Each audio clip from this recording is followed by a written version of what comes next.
Basically, what I need from a tax preparer. You're the tax preparer. From the taxpayer. Okay. You know, the client. You don't sound like they got to pay all the time. No.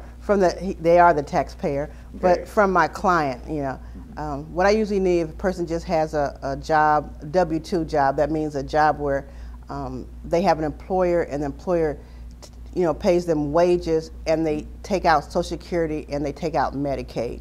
What will happen is that client will get a W-2 from the employer, which tells what their total wages was, what was taken out for federal income tax, Social Security, Medicaid, and what was taken out for state tax. A lot of times on those W-2s also, there are deductions that are taken out for maybe insurance. Those things are on there. Sometimes you get a break for paying into a retirement program, and there's boxes and numbers on that W-2 that shows what you paid into retirement, and sometimes people will get a retirement credit from that. That's why the W-2 is so important, because putting all the information into the tax software will pull up that if they get a credit because they've paid so much into retirement. And a lot of times people think, well, I can use my last paycheck to produce a tax return or give to the tax preparer, but actually you can't. Your last pay stub a lot of times is different than what your W-2 is, because for example, in box 1 of most W-2s is called total wages. Well, total wages is everything you get paid is your wages before they take out taxes. Well, sometimes when people may pay for insurance, these things are called things that are pre-tax. That means when you get paid, you may have a salary of $1,000, but you put $100 paying for your health insurance. They don't tax that $100, and so basically you're only being taxed on $900. And so on a W-2, it will show all the $900 of what you're being taxed on, but on your last pay stub, your total wages will show that $1,000. So you're thinking you're getting taxed on $1,000? Right. And okay. So we're actually kind of mandated by the Internal Revenue not to use last pay stubs, because they're really not the actual what's going to be on that W-2. Okay.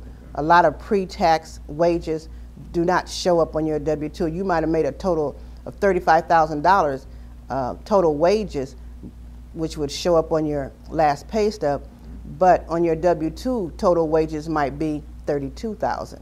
Because you're going to get taxed on? Right, the 32. So you do yourself a disservice when you don't have your W-2. Right. You could be losing money. Right, and actually, if a tax preparer puts the information in from a last pay stub, and it gets electronically, it gets sent to the IRS, they can be penalized. Actually, there's a fine on a tax preparer if you do not use the W-2, because the IRS actually has a copy of your W-2 already.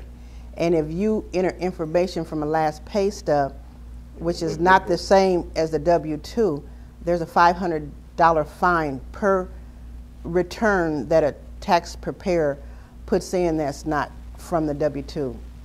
Yeah, so there's a lot of mandates on the tax preparer, especially this year. Now we're just talking simple person that goes to work, gets a check, and then at the end of the year gets a W-2. Right, right. Now, does it get any more complicated than that, or is that relatively it? Well, you know, that's what the client needs to bring in from their employer, but in order to do a return, we would need, you know, all the dependents that they're going to claim.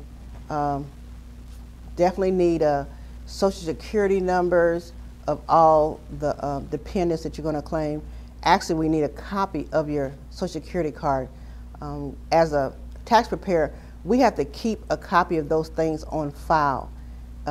It's just so much fraud in tax preparation within the last so many years that these are things that we as preparers have to have copies of, and we actually have to see to verify that you actually have a person's Social Security card, and that is your dependent, you know.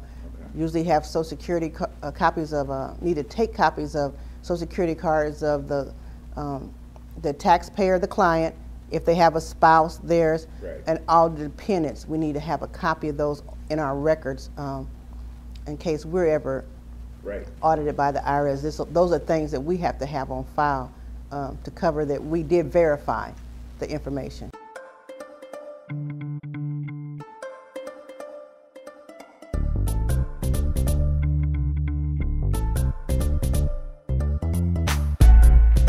I'm Juanita Wilson, owner of Affordable Tax and Bookkeeping.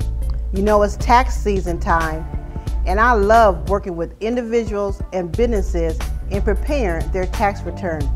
Give me a call at 402-453-4077, and let's see how much money we can get back for you.